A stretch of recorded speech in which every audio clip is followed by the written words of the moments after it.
Ravi de vous retrouver comme à l'accoutumée sur votre télévision régionale Prestige TV et merci de nous suivre pour être au diapason de l'actualité d'ici et d'ailleurs. Et vous avez raison, la grande édition. Au sommaire, le ministre de l'Urbanisme, des collectivités territoriales et l'aménagement des territoires, Moussa Bala Fofana, était à Touba suite à l'effondrement d'un immeuble qui a coûté la vie à 11 personnes. À quelques semaines de la célébration de l'Aïd el-Kébir marquant le sacrifice du prophète Abraham, le Forail de Thiès, situé dans la commune Est, commence déjà à vivre l'ambiance des grands rendez-vous, selon nos reporters Moustapha Mbaye et Ousmane Diallo, qui étaient sur place pour s'enquérir des conditions de travail dans ce lieu où convergent éleveurs et clients.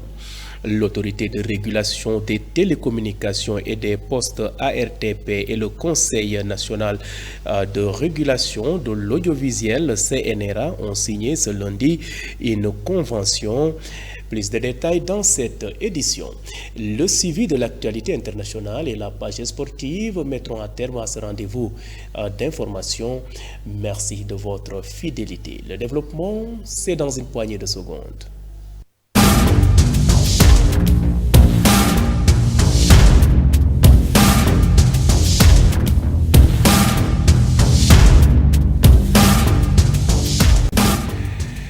Bienvenue et démarrons ce rendez-vous d'actualité dans le Bawol où le ministre de l'Urbanisme, des collectivités territoriales et de l'aménagement des terroirs, Moussa Bala Fofana, était à Touba suite à l'effondrement d'un immeuble qui a coûté la vie à 11 personnes. Après avoir constaté de visu le site de l'immeuble qui s'est effondré, le ministre a réitéré la volonté de l'État de doter chaque collectivité territoriale d'un service technique d'urbanisme afin de renforcer le contrôle des travaux de construction. Moussa Bala Fofana, que je vous propose de suivre. C'est en fin de soirée que nous avons pu stabiliser la situation. Nous avons aujourd'hui quand même un niveau de victimes assez élevé et des blessés. C'est pour ça que ce matin, il était important pour nous de venir confirmer les états de fait qu'on avait déjà durant la soirée. Nous avons pu constater sur les lieux le premier rapport technique sur les manquements.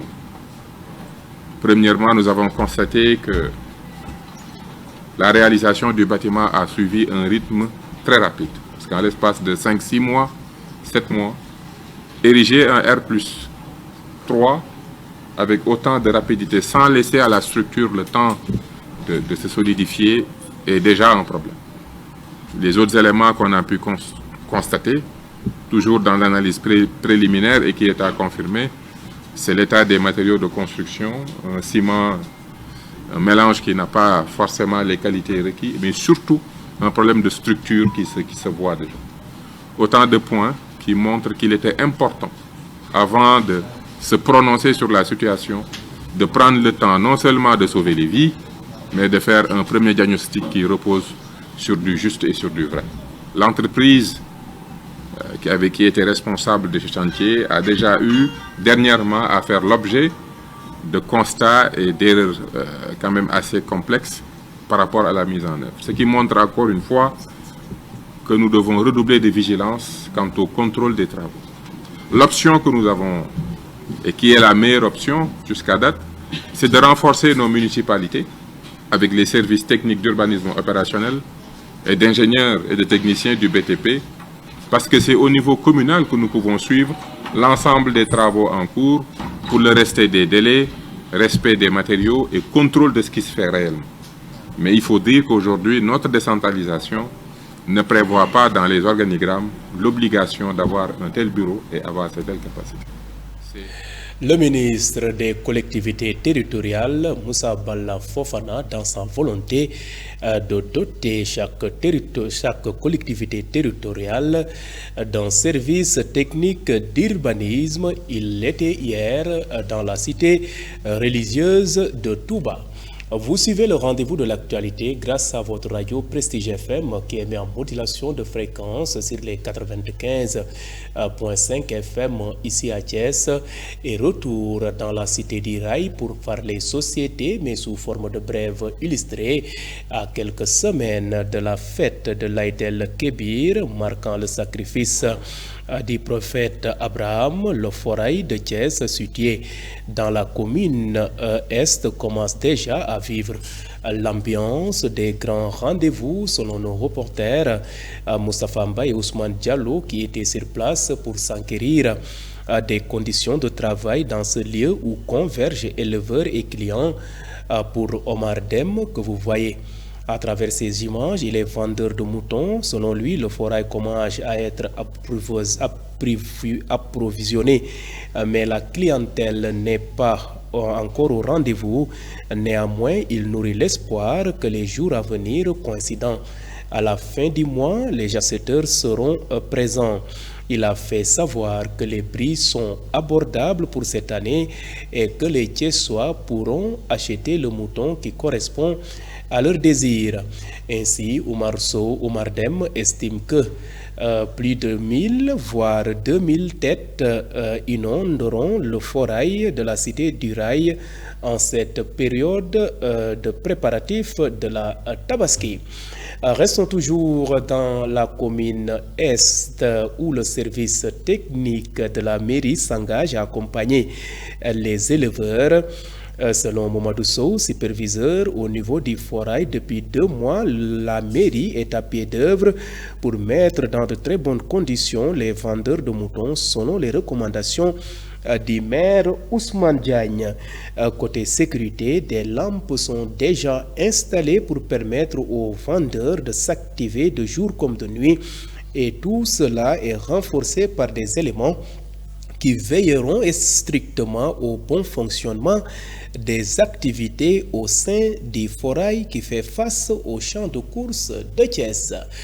Parlons toujours société, mais cette fois-ci cap à Dakar, la capitale sénégalaise, où l'autorité de régulation des télécommunications et des postes ARTP et le Conseil national de régularisation de l'audiovisuel CNRA ont signé hier lundi une convention cadre de partenariat marquant une avancée majeure dans le domaine de la régularisation des médias au Sénégal.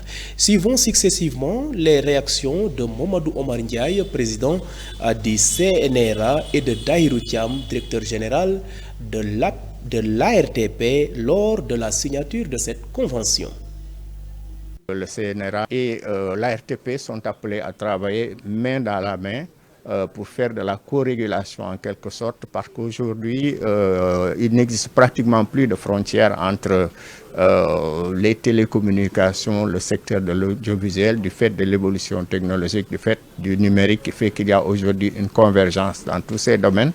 Et plutôt que de faire donc chaque structure de faire la régulation en son domaine, il est devenu impératif aujourd'hui, dans certains cas, de procéder, de faire ce qu'on appelle la co-régulation.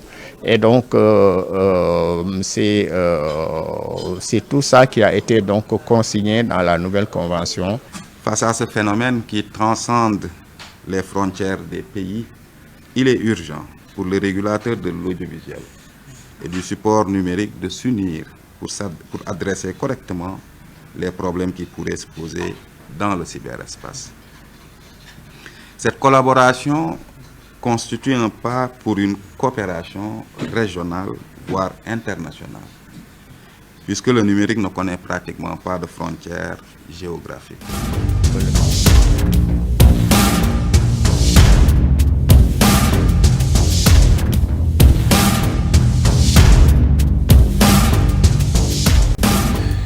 Et à présent, jetons un regard sur ce qui laisse fait l'essentiel de l'actualité nationale de ce mardi 27 mai 2025. Saraya, dans l'est du pays, 6 sites d'orpaillage clandestins ont été démantelés par la gendarmerie nationale, nous dit Mambiram Sissegay.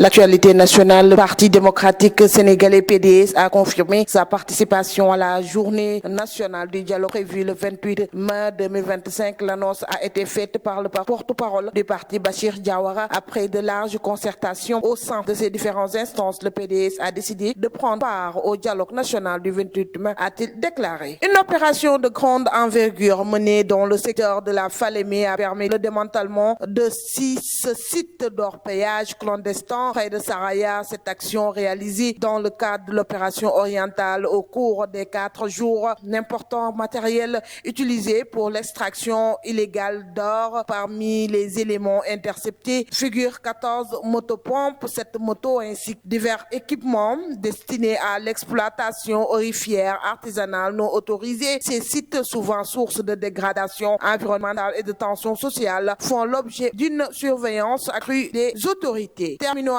avec ce communiqué rendu public hier lundi 26 mai 2025. Elle informe dans la poursuite des opérations de lutte contre la migration irrégulière. La base navale Nord a appréhendé un groupe de 32 candidats dans l'aire marine protégée de Saint-Louis. Cette nouvelle opération s'inscrit dans une dynamique de vigilance renforcée dans les zones côtières du nord pays, particulièrement exposées au départ clandestin. Selon les premiers éléments, les 32 individus interceptés s'apprêtaient à prendre la mer à bord. L'actualité nationale.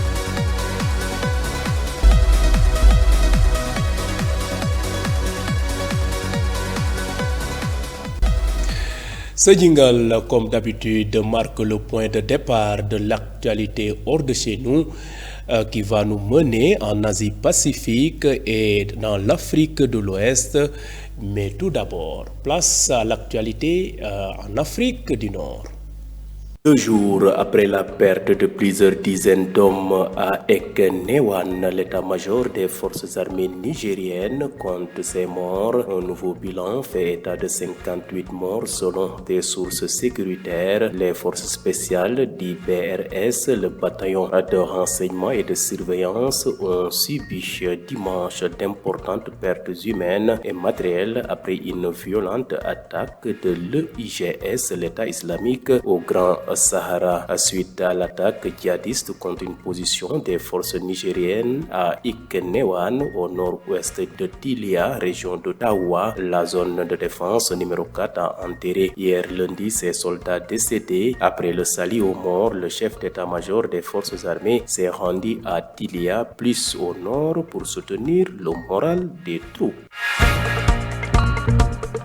Quittons le Sahel pour l'Afrique de l'Ouest. En Côte d'Ivoire, Jean-Louis Billon, cadre du PDCI, de son silence pour réaffirmer que son ambition est intacte pour la présidentielle d'octobre. Figure dissidente au sein de son parti, il était ces dernières semaines en retrait des rebondissements judiciaires qui ont secoué son parti. Alors que son parti estime qu'il n'y a pas de plan B, Jean-Louis Billon souhaite ouvrir les débats internes et proposer ses services.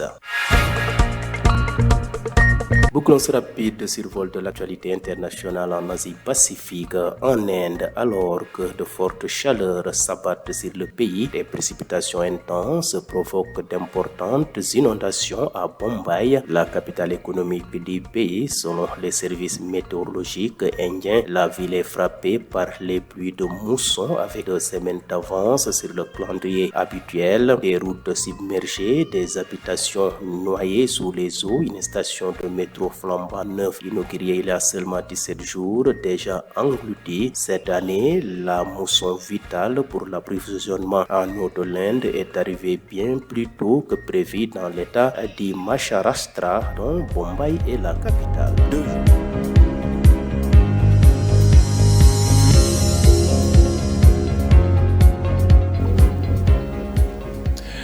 Et bouclons cette édition par une note sportive.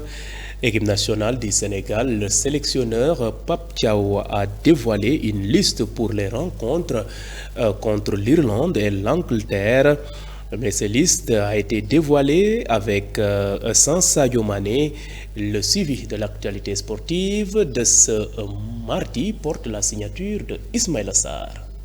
Bienvenue dans l'actualité sportive de ce mardi. Le sélectionneur national Pape Thiaw a dévoilé ce mardi la liste des joueurs convoqués dans le cadre des matchs amicaux contre l'Irlande et l'Angleterre en vue de préparer la CAN 2025 prévue en décembre. Le Sénégal défie l'Irlande le 6 juin 2025 à l'Alvia Stadium de Dublin, puis contre l'Angleterre le 10 juin 2025 au City Ground de Nottingham. Pour ces deux matchs importants, le sélectionneur a convoqué tous les cadres à l'exception de Sadio Mané. L'attaquant d'Al Nassr est absent pour des raisons personnelles, à en croire à Pape Thiaw. Pas de passe de 3 pour l'équipe nationale féminine du Sénégal, victorieuse de la Guinée 2-1 et de la Gambie 6-0. Les Lions ont été tenus en échec par la Sierra Leone ce lundi, 1 but partout à l'occasion de leur troisième et dernier match des poules du tournoi UFOA 2025. Avec ce point, elles terminent première du groupe et affronteront le Libéria en demi-finale alors que la Sierra Leone défilera le Mali. Guelwaar de Fatick évoluera en Ligue professionnelle la saison prochaine après sa brillante saison